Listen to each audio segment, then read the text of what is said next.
which I don't go into for now. Okay, with the zip list we had this impact figure on the throughput. So I decided to do the same for the insets, and the impact of on the performance is much lower here than with the zip lists. The reason for this is partly because the integers are fixed with and very small. So when you have 10,000 element inset, it only occupies 80 kilobytes. So yeah, what's 80 kilobytes? It's nothing. So this can scale up to, I don't know. I haven't tested beyond this figure, but I should actually, because I'm pretty eager to know how far the rabbit hole goes, so to say.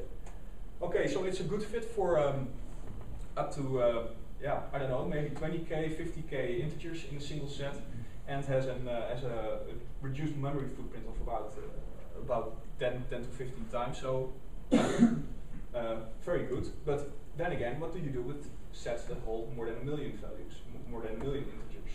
So we again introduced or used the hybrid approach, just as with zip lists, where if the size of the set crosses this threshold, it gets converted to a regular set, and you have your original complexity at the cost of more memory. Other things in 2.2, miscellaneous stuff that popped in my head was that we did some improvements on the memory footprint on regular objects when the VM is enabled. For those of you using the VM, this will be a pretty, it depends on your data, of course, but it can be a pretty big win in terms of memory. For those of you using sorted sets, they have a lower footprint as well. So yeah, also exciting times. Then optimizations on the throughput level. I'm going a little bit fast here because I see that I'm taking a bit more time than I expected. On the throughput, there's essentially two things going on in Redis. First, there's the reading of the reply. This is all done via the event loop. If you know that program a bit, it does a read on the socket. It parses all the requests in the bytes that it just reads, and it processes the request. And this is actually where the comment is executed. Then, when the comment is executed, it builds up a reply. And when the socket is writable to the descriptor, it starts writing the response back to the client. So that gives us two spots where we can look for optimizations. Well, the first thing that we took a look at was the response. Because if you do an L range on a list, you want to get the first 500 elements of the list, all these elements have to be interleaved to match the Redis multi-block protocol. And this can take a little bit of time. So what we decided to do was, instead of putting all these elements in a linked list, just copy them in a static buffer straight away. And this yielded a pretty good improvement. Because for 2.2, if you have a 200 element list, these tests were done on my MacBook, so it can be a lot higher on real servers, so to say.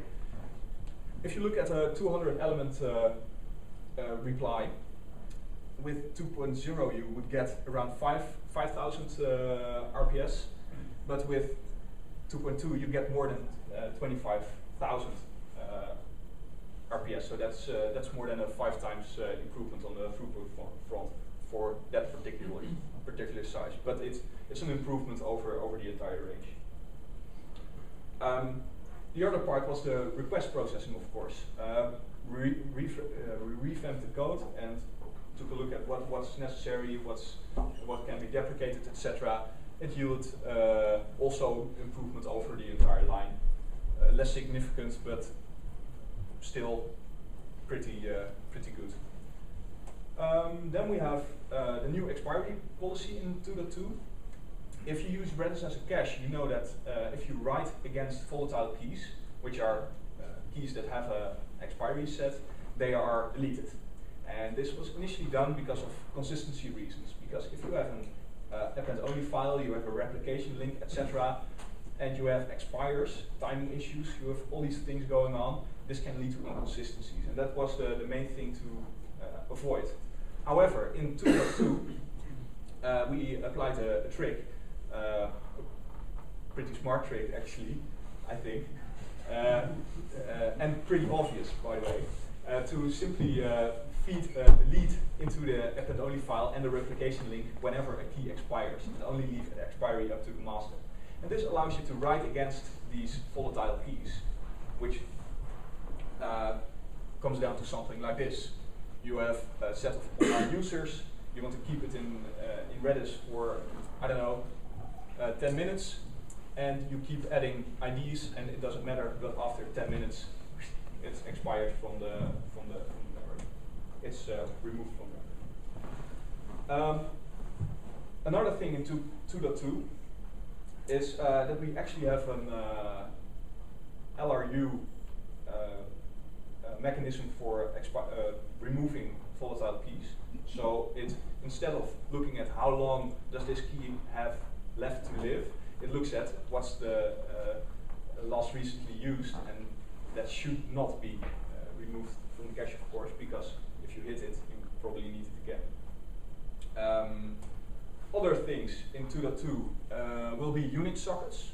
It's trivial code, and it's when you have multiple Redis servers running on the same machine, you can use sockets for a big memory improvement. And credits go out to Taf.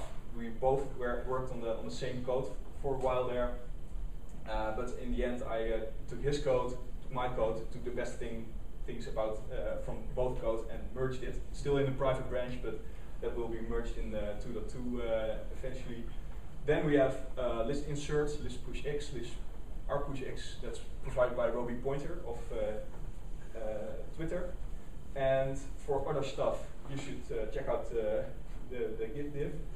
Other things that are being worked on now are iRedis, the support for C clients to access Redis from C is pretty limited, and I decided to really design an API that can be used in any sort of context and make it work. It's the protocol parser that's included just reads a stream of bytes and emits responses, so to say, is entirely decoupled, so that can be embedded in any language you want that supports C extensions, of course, and immediately have fast reply parsing for that interpreted language. Furthermore, we're working on memory fragmentation because it can be an issue, it cannot be an issue. There are all kinds of things that need to be investigated. That's also something we're working on, just to let you know. And that concludes my summary of the things that are coming up in 2.2 and the things we're working on. And do you have any questions about it? Yeah. Yes. Would you have any measures of how Unix sockets improve performance? Because I have the opinion it should improve it quite tremendously if you have a lot of sequential requests. Yeah. Yeah, that's a good point. I should have included a graphic for that, but I can tell you that the improvement for typical comments that are entirely I/O bound, for instance, a ping or echo or gets that are the overhead difference is insignificant almost. The throughput improvement is somewhere around 50%, 60, sometimes 70. It differs a bit, but that's the range you should be looking for. I was going to say, we're probably going to do the full Q&A at the end. Oh yeah, so Pieter and Salvatore can answer everyone at the same time. So if you maybe keep your questions until then, that way we can get the talk done and then do Q&A for as long as you want to, that's all we have time for. So, thank you very much. We're